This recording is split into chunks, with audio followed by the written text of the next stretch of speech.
นะโมตัสสะภะคะวะโตอะระหะโตสัมมาสัมพุทธัสสะนะโมตัสสะภะคะวะโตอะระหะโตสัมมาสัมพุทธัสสะนะโมตัสสะภะคะวะโตอะระหะโตสัมมาสัมพุทธัสสะพุทธังธัมมังสังฆังนัมมัสสามิ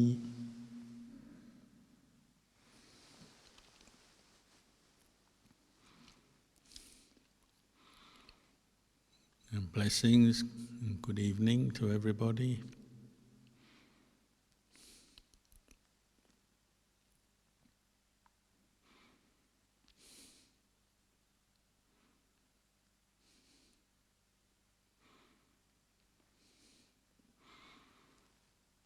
Sometimes they describe the life of an unenlightened person, ordinary person living in the world, as like a bird in a cage.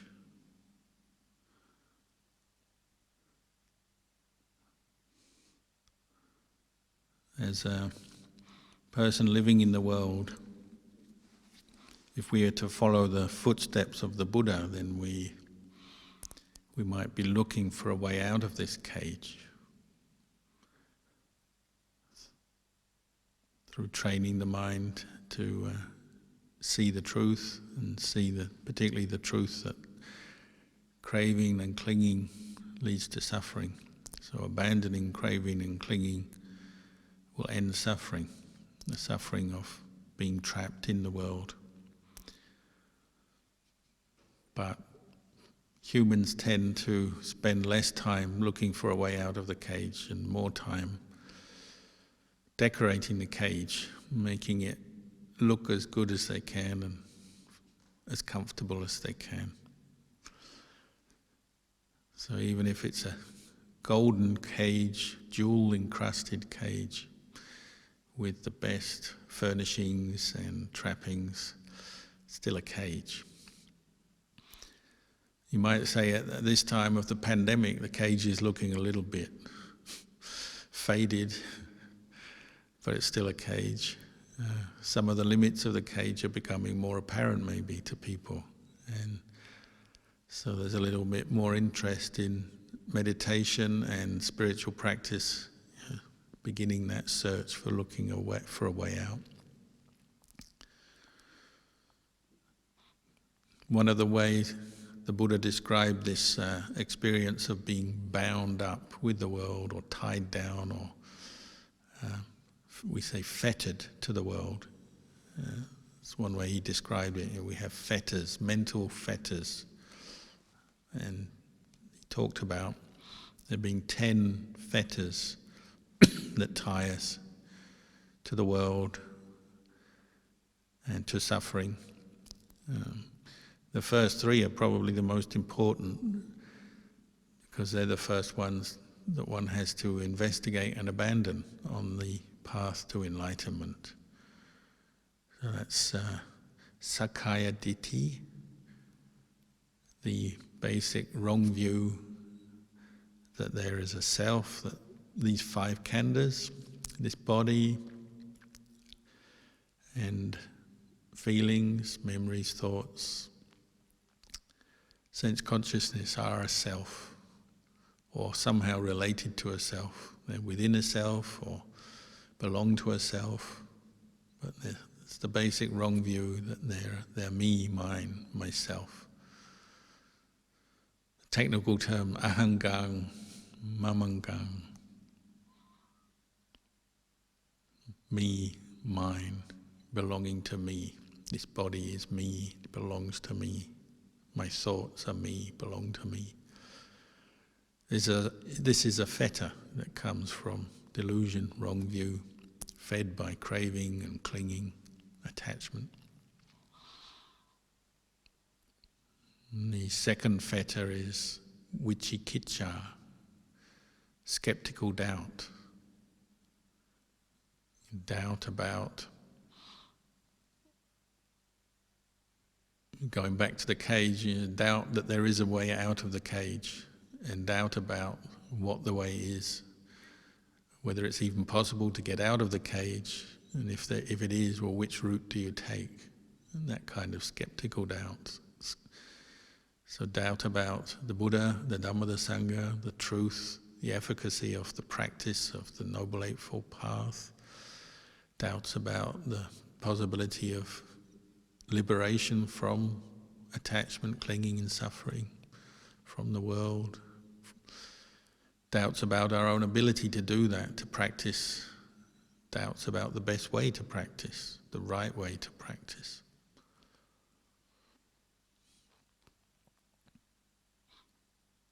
The last fetter is sila pata paramasa, a blind attachment to rituals and practices, taking them as, for their own sake, as a guarantee of purification and liberation. If I practice this particular way, this particular practice, I will become liberated. So it's a form of wrong view, attachment to a view about a certain practice or ritual, that it's essential and the only way to liberation. Could it forms a kind of religious extremism, even within Buddhism, what you might call Buddhist extremists. Even Buddhists can get attached to certain practices and believe by doing this repeatedly, religiously, then I will become enlightened. In the time of the Buddha, there were all kinds of different forms of attachment to practices, rituals.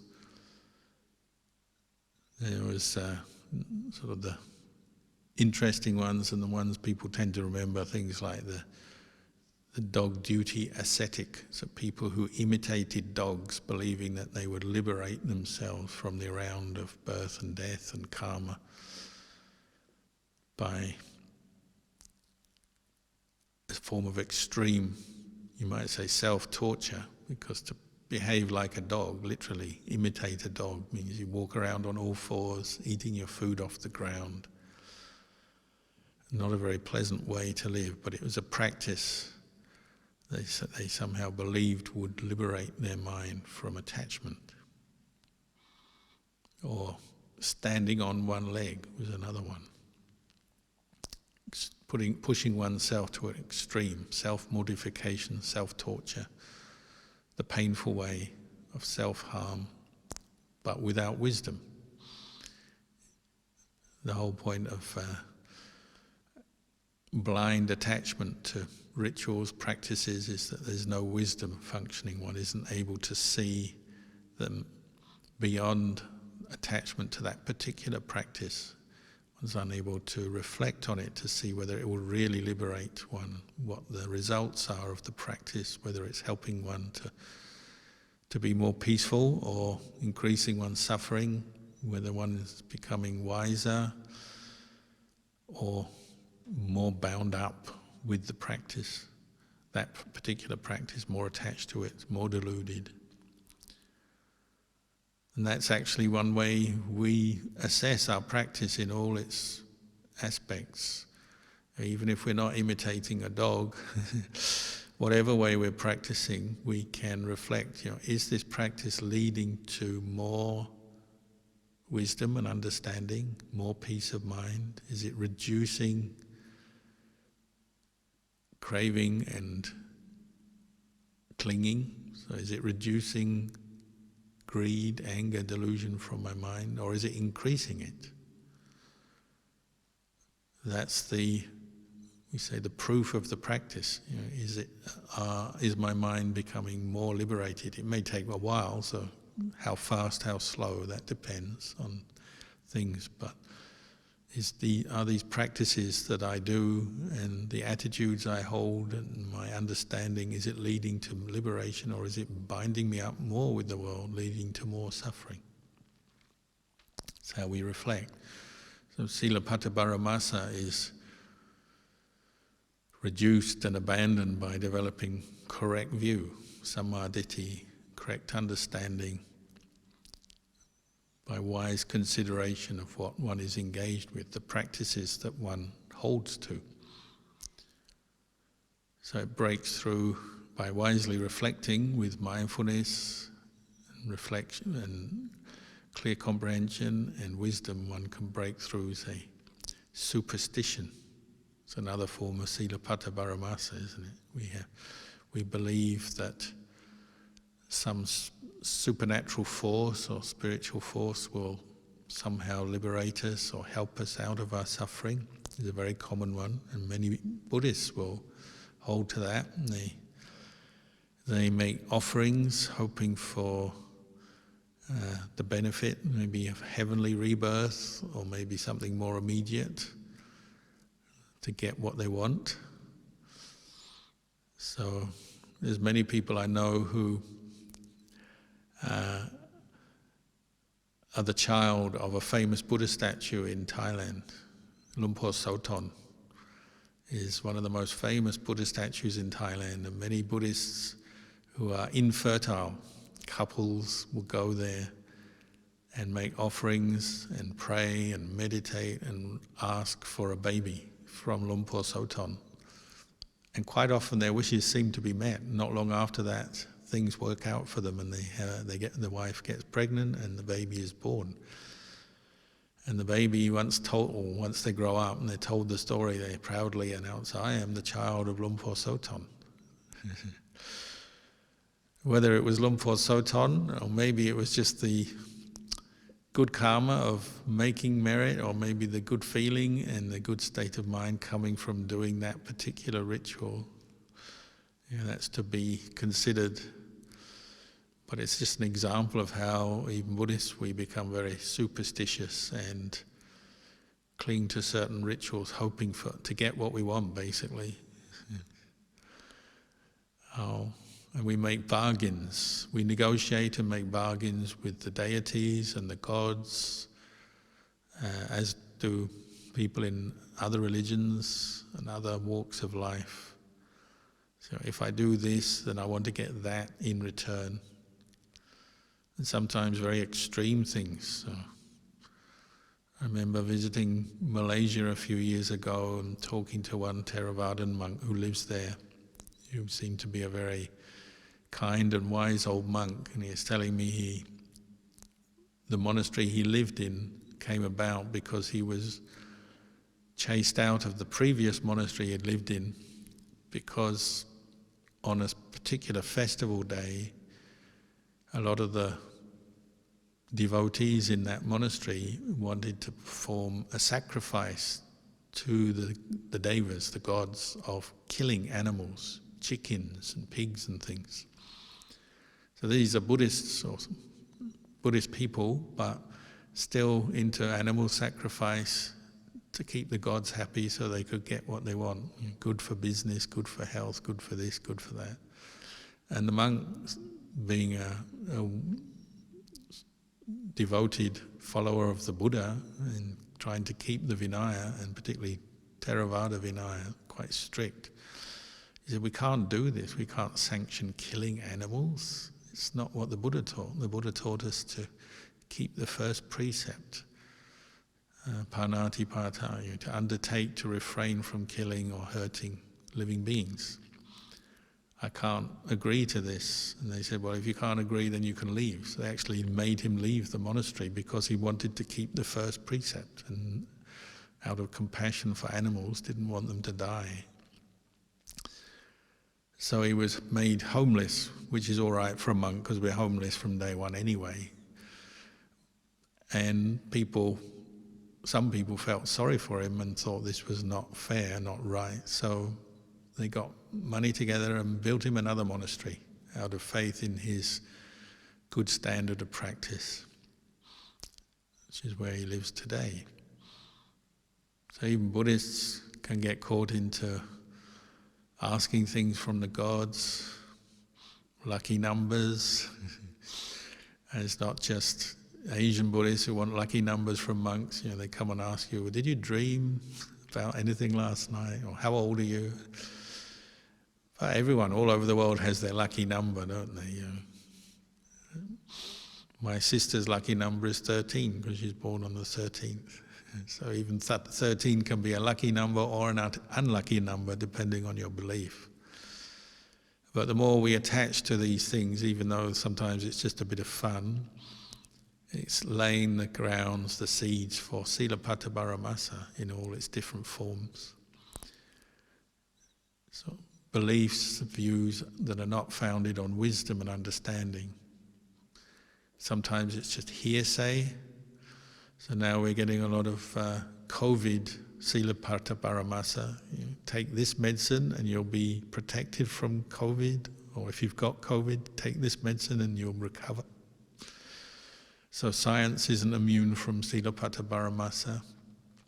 And sometimes we hear some theory or some statistics or information and they say, well, it's coming from a professor or a scientist, it must be true. And it may be true, but it may be not. We need to put it to the test, don't we? We can't just take things on face value just because someone in a white coat on YouTube or Facebook says it's true. It may be true, but maybe not. We have to have a healthy skepticism. That's different from witchy-kitcha, just blind, fixed skepticism, but we have to be aware that information we receive may be true, maybe not. We can't just accept it on hearsay or because our friends sure that it's true. Somebody sends you a link and it must be true. These are all forms of Silapata Paramasa, the practices we do, and that can be to do with our health, our diet, as well as meditation, spiritual practice. We have to question our own attitudes as we go through life. And always have a little bit, Ajahn Chah said, always have that little bit of room for it's not sure. You could be 99% sure the theory is correct, the remedy, the diet, the meditation technique is correct, but have 1% available for it maybe not. Your views can change over time. Most people who practice Buddhism, practice for many years, will acknowledge that at some point their views have changed over what they thought was the right way to practice, the best way, the correct way for them. Things change through experience, and that's correct. We can only learn through experience. We can't just take the word of anyone, even the word of the Buddha. The Buddha said we should put to the test through our own practice. That doesn't mean to say to just go to a default mode of dismissing everything, because many things, particularly what the Buddha said and other wise people, they may well be very useful information that can help us in our practice, in our life.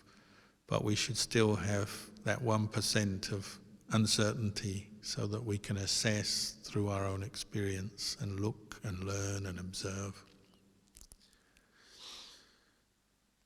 Science can be very helpful, but many scientists have got it wrong. Scientific techniques, they can change. Beliefs, views, opinions, theories change. And religion is the same, meditation is the same. So often people nowadays, we have this problem that there's so much information available to us that you can scroll and surf the net all day long looking for the next teacher or teaching that's going to give you the sure way to enlightenment, and try it. But because there's so much available, you try for a little while and then you move on to the next one and then the next. So in the time of the Buddha, they say, spiritual seekers would move from one teacher to the next. They go to one and listen and learn for a while, and then they'd get bored or decide it didn't suit them, or fall out with the teacher, or something would happen and then they'd move on to another one. Nowadays, you don't have to move from teacher to teacher physically. You can just sit in front of your screen and scroll from teacher to teacher. On the one hand, that's good. We got an opportunity to access Dhamma to the very highest level. Buddhist teachings, teachings from enlightened monks are there, but also they're mixed in with a lot of other things. And we can spend our whole life just moving from one to another. And it's common for meditators to try something, and when they hit an obstacle, rather than persist and be patient and continue to learn from that experience, they often say, oh, this is no good for me, I'm going to try something new. And you can do that your whole life. Move, run around from technique to technique, teaching to teaching. I mean, it doesn't mean to say those teachings are wrong, but it's our attitude, isn't it? We're the one practicing. We have to ask ourselves, what is my attitude? Am I just running because it's convenient, because I don't want to face something that's a little bit challenging or difficult? Or am I just clinging to a particular view I formed that may be incorrect? Have I really tried with this technique? You notice how people, they say, oh, I'm going to practice mindfulness of breathing, and they do it for a while and find it's quite difficult practice. It takes a lot of time, effort. And so if they start to find it a bit difficult, then they say, oh, it's probably not for me, it doesn't suit my character, I'm going to try something else. And they just make that decision, often without a lot of context or background experience. It's just spur of the moment, or based on particularly a particular emotional state they have that day, maybe. And so they say, no, it's no good for me, I'm going to try something else. We do that. We have the supermarket mentality so easily nowadays because there's so much choice. These are the seeds of Silapata Paramasa, just taking something on belief without really wisely reflecting on it. Sometimes we have to be honest, we have to say, oh, I've tried this and it didn't work, and that's okay, and we learn. But sometimes people become stubborn, obstinate, and just fixed in their view, and they just keep going with something. Fasting can be like that. Fasting is quite fashionable because of different theories on health and detox, and Buddhists, monks, nuns, Buddhists will also fast, thinking it's going to help their meditation, and it may. But it can also become an attachment, just a blind attachment. As long as I fast, things are going to go well, I'll get what I want, I'll get the samadhi, I'll get the peace of mind I'm seeking. And for some people it has helped, for others it doesn't. And partly it's just the attitude that you have. Why are you fasting if you are fasting? Or sometimes people get fixated on time. So they say, as long as I can sit meditation for 1 hour or 2 hours or 3 hours or a certain length of time, my practice should improve. And I'm just going to keep doing it until I see that improvement. And that, to sit for longer periods of time is generally a good thing. You teach yourself patience, bring up energy, you generally will learn, but it's not a guarantee. I knew one monk who was sitting longer and longer periods until he could sit for 30 days without moving, without eating. He'd just sit there until his legs and his buttocks blistered, and he probably did himself some physical harm. So on the one hand, it was a very amazing thing that someone can sit still and meditate for 30 days without moving. But his teacher, Ajahn Mahabua, who was a very wise, enlightened teacher and very skilled in teaching people to the very highest stages of meditation, he thought, this is not getting the desired results. They had to go and visit him and say, enough. Even though he'd done a very great thing, he wasn't getting further in his practice. No deeper samadhi or wisdom was arising from that practice. So he was very respectful of his teacher, so he stopped and changed his approach. So in the course of our practice, there may be times where we have to admit or recognize this is not working. And that's all right, and that's one way of learning. Sometimes we go too far, too extreme, but then we pull back. And that's the 1% of it's not sure. Maybe this is the right way to practice, but maybe not. And this helps. If you have that 1% of uncertainty, it stops you being blind and coming from a place of delusion. As Ajahn Chah used to say, it's the spillway of the dam. When you've got water rushing down a hill and you build a dam, if you don't have a spillway, well, the dam will overflow and burst. And if you attach blindly to certain practices, you can have a very adverse reaction, and your mind can completely block up and lose its ability to reflect on and understand things, or to gain wisdom, or even turn against the practice.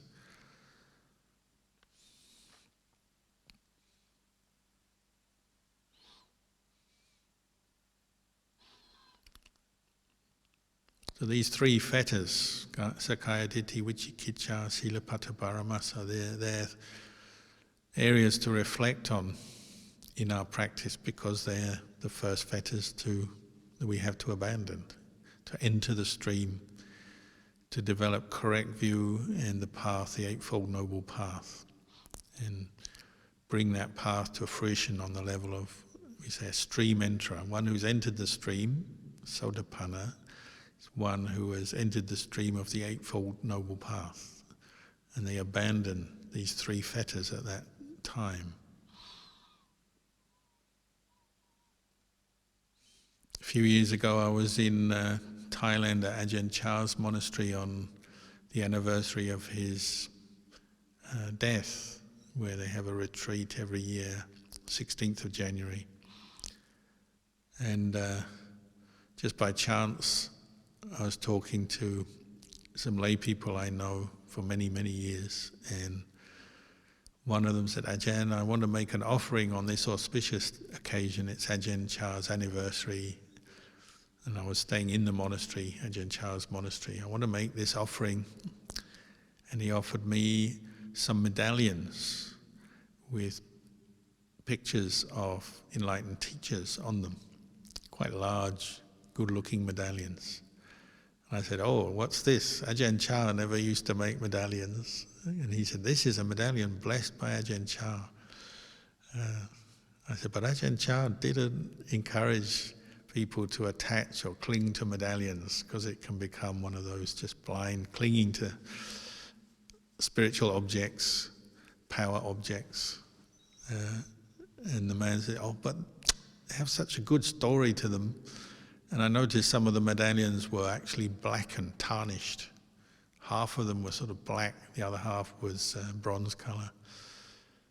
And he said, well, these medallions were made, a large number of them were made for a school in the city of Ubon, near where Ajahn Chah lives. And in those days there was no money from the government to build or improve the facilities at schools. It all had to be done by charity.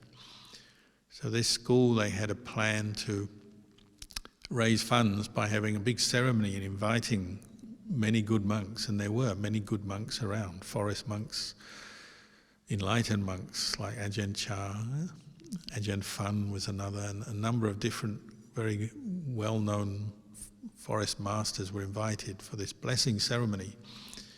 And they made all these medallions and had them put into boxes and piled up in the center of the area. And the idea was to give away the medallions for people to make donations to build the school.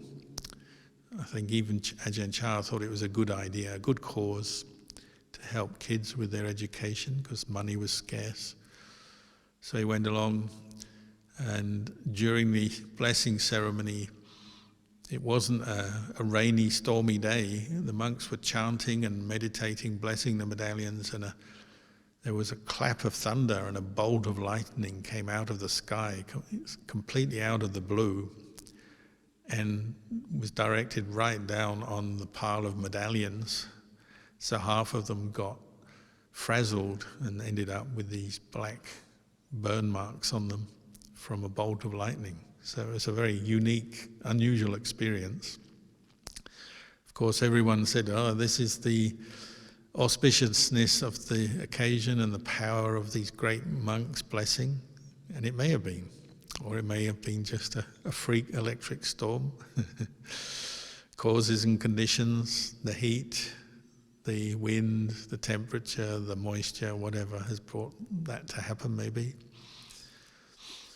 So anyway, that only added to the great sense of value of getting one of these medallions. So these medallions were quickly distributed and disappeared. And because Ajahn Chah blessed them, and he never blessed medallions usually because he didn't make them and he wasn't well known for that, he didn't encourage that because it might become a blind attachment. So they all disappeared, and people tend to keep them and not tell anyone else because they're worried someone else will ask them to give them their medallion.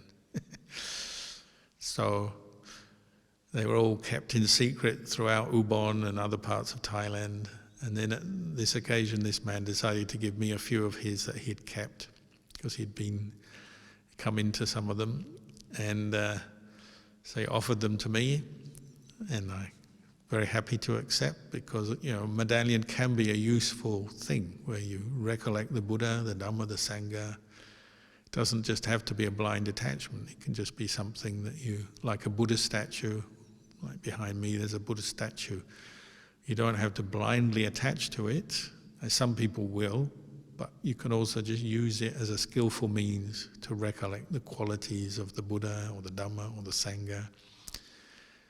So I took those medallions.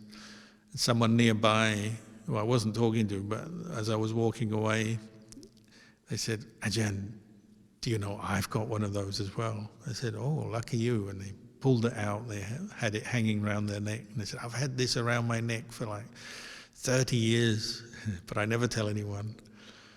And throughout that day, I don't know the word got around or what, but all these people kept telling me, Ajahn, I've got one of those medallions as well. And it turns out all these long-term Ajahn Chah supporters all had one of these medallions around their neck, but they never told anyone. So it's up to them to consider whether it's an attachment or not. So religious objects can become the focus for an attachment. What we say, silapata paramasa. If I've got my medallion, then nothing can hurt me. But Ajahn Chah would always say, that's not the real practice, is it? The real practice is to watch your mind and see whether your craving and attachment is coming up and what it's leading you to do, and is it bringing you suffering? And the medallion can't do that. It may give you a bit of a boost, some faith, but you have to do the practice. You actually encourage monks when you go off into the charnel ground where there are coffins and corpses, or you go into the forest where there's tigers, leave your medallions and your religious objects behind. Don't take them with you because they just become an excuse. And you say, oh, I've got my medallion, I'll be all right. You don't want that. You want to face your fear, your attachment, and really investigate more deeply to see the Sakkaya Ditthi, the deeper sense of self, rather than investing all your trust and hope in a medallion or in the gods or something external. You have to look at your own inner attachment to this body and the view that this body is a self, me, mine, myself, because that's where fear comes from. Same with disease. You might think, well, I've been blessed by the monks, I'm not going to get COVID, or if I get COVID, I'm not going to die. But it's not sure, is it? Nobody can be that certain. It's the 99% and the 1%. You have to have that 1%. Maybe you will die. Who knows? We don't know what the world will bring us. You can't put it all up to fate or destiny or Ajahn Chah or the devas, the gods or medallions. You also have to put it up to your practice. How are you going to practice with this situation? How are you going to deal with your own fears, anxieties? It's nice to have comforting medallions and other things, but we also have to look at those mental states and see the attachment to them, see through them as not self, but they're actually mental states coming out of ignorance and craving. When that is seen, then it starts to fade from the mind. So we have to develop the right qualities to see it, see with mindfulness and wisdom, wise reflection. And once you establish mindfulness, when fear or anxiety arises, then look at it, how it feels, where's it coming from, what's its nature. And, ultimately fear, anxiety arises and passes away. It's not a self.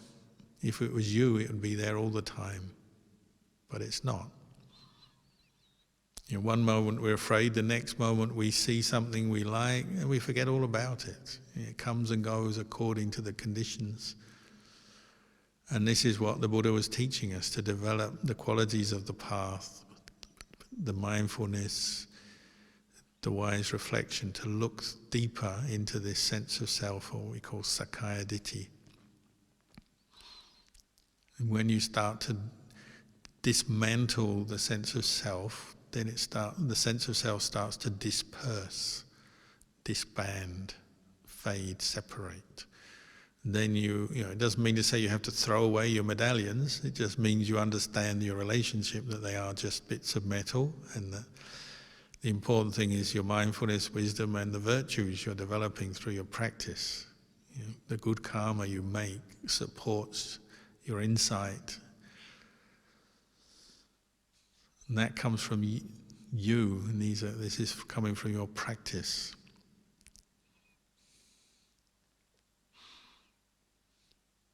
Just now we chanted the reflection on the 32 parts of the body. So Ajahn Chah said that this is where you're breaking down Sakkaya Ditthi. You're questioning, is this body a self? Is it me, mine, myself? What is a body?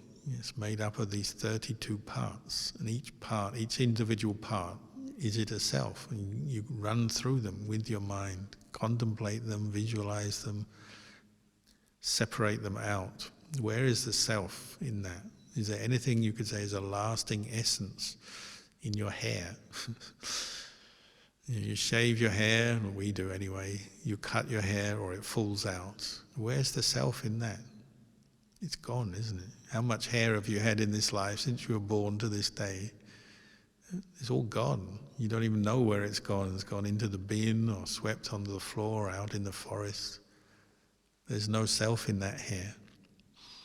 That's something you add on. Sakkaya Ditthi is like something you add on. It's a view that this self is solid, it's me, mine, it's solid, lasting.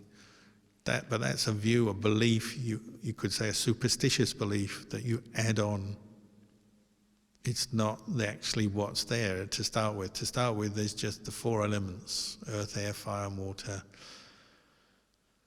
We gather the 4 elements first from our parents, through conception, and then through our mum in the womb, and then through food and drink. When we are born, we eat and drink. But there's no self in any of that. That's a view, a belief we add on, and it's reinforced by the conventional reality of names and personal history and personal beliefs and who you identify with as being. It might be more correct to say there are many selves. So there's the self when you were born, and when you were a baby, a kid, youth, teenager, young person, middle-aged, old age. But you've had a whole array of different personal beliefs, attachments, opinions on things, preferences, things you like, and then later on you don't like them anymore, things you didn't like before, then you learn to like. It's constantly changing. So we've had many selves through our lives, but there's no one fixed self in any of that. So whether you're looking at the mental activity of the mind, thoughts, feelings, memories, or the body, it's a multiple self. It's a process of many selves arising and passing away, but there's nothing fixed lasting in any of that, but that's that's how we remember it. So we remember wrongly that this is a self, some kind of lasting entity. And we carry on with that, remembering that belief, that view, so it becomes Sakkaya Ditthi, but that's all added on to this body.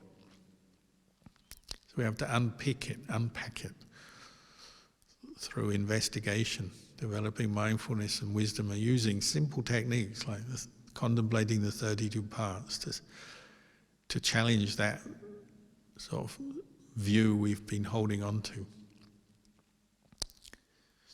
Just something as simple as food. Why do people get to the point where they're even ready to kill over food and water? And because of Sakkaya Ditthi, sense of self. If you were afraid you wouldn't have enough food or drink, you'd be ready to fight, wouldn't you? And unfortunately, in parts of the world, that happens. People fight over water rights and land to produce food, or actual food itself sometimes. If you were in a situation where there was scarce food, then you might be willing to fight someone to get a bit of food, compete with them for it. That's Sakkaya Ditthi. And in the end, food is just something that keeps the body going, and then it goes out the other end as waste. But even food can become the basis for self. So when somebody has seen through that, they've let go of their Sakkaya Ditthi, then they become quite generous. And they're willing to put up with hardship for others, share what they have with others. They don't hoard. The quality of a Sotapanna, they don't hoard things, they don't cling to things. So even food, even in a situation where there's little food, they might be willing to share. And you see that all the time in the Sangha. Monks and nuns, when they train and they develop more wisdom and they know how to let go, then they can be very generous, even with something very small, like food. Many times I've seen monks, share what little they've had, say for a meal, with other monks or lay people, because they've understood, food is not self, therefore you can share it. If you still have strong Sakkaya Ditthi, then you might feel, no, it's my food, I need it. But when Sakkaya Ditthi is seen through, then what's left is generosity. So the stinginess of life disappears for the Sotapanna. I always remember when a long time ago now, maybe 30 years ago, went to visit Sri Lanka for the first time, and we climbed up the mountain Sri Pada that has a Buddha's footprint on top. And there was many memorable moments from that day. But one was because no one had been up there before, they didn't realize how long it would take to walk up the mountain. We left before dawn, and some of the lay people carried some simple packed lunches for the monks. They couldn't carry a lot because they were walking up a mountain. So they just had some simple packed lunches for the monks, but nothing for the lay people. And there's about 20 lay people in the group and quite a few monks. So people had water but no food. And we walked up the mountain, assuming it might only take a few hours, but because nobody was very fit, I guess, we arrived at the top of the mountain and settled down at 11:45 a.m. So there's 15 minutes left for lunch, because Buddhist monks have to eat before midday. So these small little packages of food were given to the monks, and the lay people had nothing other than water, and they were just as tired as the monks. So I remember Ajahn Kalyano sat down and opened up his little pack. First thing he did was start distributing bits of packed lunch to the laity. And we only had a few things, but he still gave away, so he had very little to eat, just so he could share with others. So of course all the other monks followed suit, started sharing. It's quite easy for me to share because not eating meat, the packed lunch actually had been made, and I had 2 chicken legs and an orange. So I gave away my chicken legs and had an orange to keep me going. The important thing was seeing the generosity, it's a lack of sakkaya ditthi, isn't it? When you give away, even when you've got nothing to eat or very little and you're very tired, but there's other people who don't have anything to eat either, being willing to share. You see that all the time in the Sangha. People are willing to share, give up their time, energy, food. That's why practicing the path, the results of practicing this path of letting go sakkaya ditthi, vicikicca, sila pata paramasa, and one of the results is generosity of heart, non-attachment. It becomes very natural. Same with sila pata paramasa, like sometimes non-Buddhists or new Buddhists, they say, or they look at monks and say, oh, you must be clinging to all those rules of the Vinaya training you do, or looking at Buddhists, you must be clinging to the 5 precepts or the 8 precepts. I thought the Buddha taught non-attachment. Well, it's true, isn't it? You could cling to your rules. And in the beginning you have to cling, really, because you're using them as ways to train yourself, to restrain greed and anger from leading you to kill or steal or hurt others in different ways. But for one who's abandoned sila pata paramasa, vicikicca, and sakkaya ditthi, they no longer have to use the precepts to restrain the worst sort of excesses of their greed and anger. They quite naturally keep the precepts. They're just there in the mind, in the sense they don't kill, they don't think of killing, they don't think of stealing. So they, in a way, you could say they no longer need the precepts. They've abandoned the coarser expressions of the defilements. So they're beyond sila pata paramasa. Of course, in the course of the practice, well, maybe you might notice yourself or others sometimes, people do cling to the precepts. So you have to observe for yourself, don't you? You look and learn from your experience. If you're clinging too tightly, then it leads to some suffering. So maybe it leads to a sense of conceit or pride. I keep the precepts, I am pure, I am virtuous. So you look down on others. It's quite a common one. Or you get angry with others who don't keep the precepts. That's something that practitioners have to keep monitoring, observing, whether they're getting over-attached to the precepts to the point where it's stimulating anger, strong views, extreme views maybe. You become a Buddhist extremist.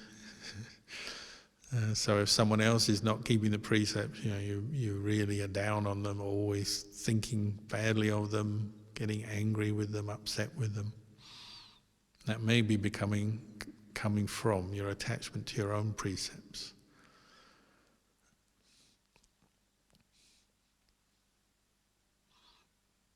Sometimes teachers will look for that in their students.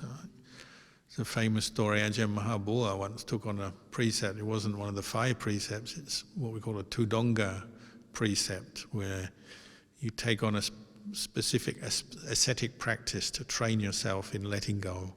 So his was that he would only eat the food he got on alms round when he left the monastery, go around villages which were very poor and there wasn't much food in those days.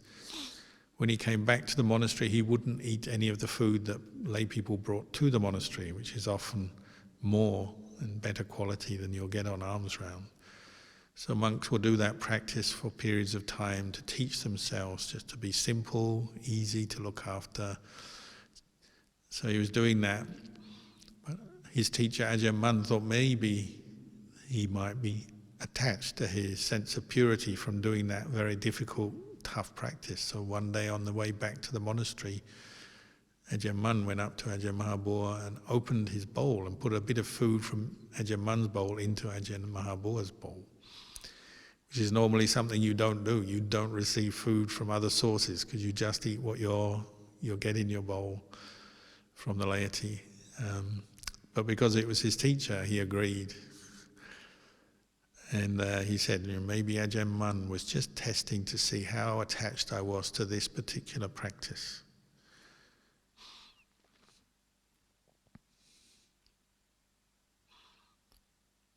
So these three fetters are always there in the background of our practice, whether we're a beginner or maybe we've been practicing all our life. We have to keep observing, learning from experience, where the self-view is coming, where the doubts, skeptical doubt is coming. A skeptical doubt is the kind of doubt that stops you putting forth effort into the practice. Maybe it's doubting about yourself, your own ability to do it. I can't do this, it's too difficult, too hard, I'm not up to it. Or doubts about the teacher, or the place, or the techniques that we use will still come up. And obviously for people, when it comes up strongly before they've even begun practicing, it will just stop them practicing in the first place. I can't do it, it's not for me, or I don't believe in the Buddha, I don't believe in enlightenment, it's all just superstition, doesn't work. So they don't even begin practicing. But even once you've begun practicing, doubts can block you, can't they? Doubts about the technique. You try it for a little while and no, this is not working. So rather than really learning and examining that technique, you drop it and move on. Drop it and move on. Every time there's a bit of suffering in the practice, drop it, move on to something else, change.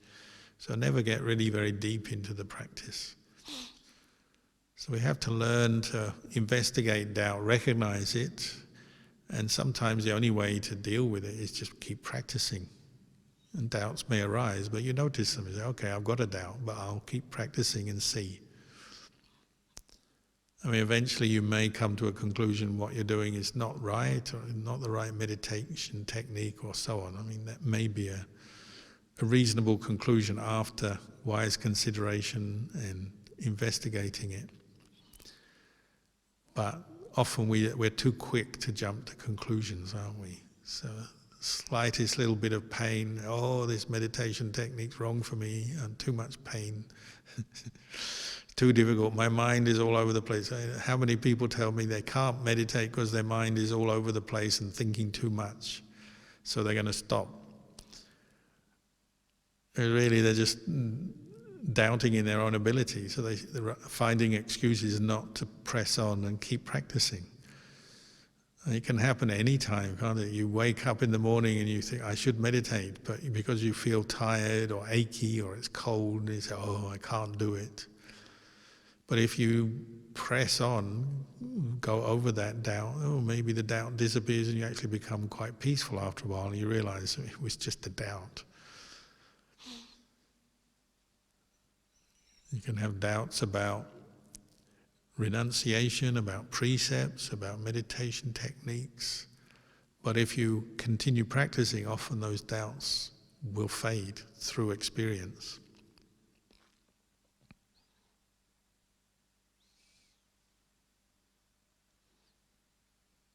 In the end, like we chanted tonight, Pachatang veditabo vinyuhiti. The wise know for themselves.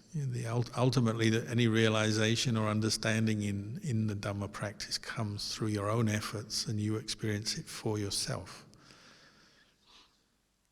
We can't even fully rely on the words of others. Teachers give us a very good idea of where we're at if they're more experienced in the practice. They can help us, guide us. But in the end, it's your own personal experience, isn't it? The wise know for themselves. We have to know what is going on in our own mind, and you're developing the skills to do that, to monitor yourself and recognize a fetter or the absence of a fetter. To recognize what is Sakkaya Ditthi and understand the way to abandon it, and then if it is abandoned, to know that. Same with doubt, same with attachment to rituals and practices. You have to know by investigation. The teachers, the texts give us all the skills and the tools to do that, and then we have to learn how to take them and use them. Like one monk I knew who everyone believed was an enlightened monk. He said, oh, just because you become enlightened doesn't mean to say other people recognize it or agree. Sometimes they don't agree. They hear you're enlightened monk and they just want to come along and prove you wrong. It's a certain sort of thing we have in our human psyche. We don't like it if someone else is enlightened and we're not, so we want to prove that they're wrong, go and test them out. And he said, you know, people have told me I'm not enlightened. That's fine. They can have their opinion. In the end, it's a personal experience. He said it's like, you know, as monks, we make our bowl stands. We have our alms bowl, we make a stand, usually by carving wood or bamboo and tying it together, weaving it together like a basket. We put that on the ground, then you can put your bowl on top. It's called a bowl stand. And often when you're a young monk, you learn to carve and to weave the rattan and make these bowl stands. And it's a skill. And he said, once you've learned that, then you can make a bowl stand. Because you've learned that skill. You have the knowledge, the skill, the technique is there. And so wherever you go, you can make a bowl stand. You've made one before, you can make one again, you know what you have to do. So if someone comes along and tells you that you haven't made a bowl stand and you don't know how to do it, it doesn't have much meaning, does it? Because you know you've made one and you can still make one. It's like that. You know, in the end, the results of the practice you know and experience for yourself. Doesn't mean to say we can't listen to other people's opinions and views and comments, but at the same time, we have to be the one who guarantees ourselves, guarantees our own practice, our own mind, what's there, what's appearing in the mind, what's not. That's why we chant that line, Pachatang veditabo vinyuhi, the wise know for themselves. We don't need certificates to prove we've let go of Sakkaya Ditthi. This is your certificate. And that's the way of the world, always looking for diplomas, certificates, guarantees. We like that, but it's different when you practice the Dhamma and train this heart, this mind. It has to come internally. So maybe tonight I'll leave you with these reflections and wish you all well in your practice.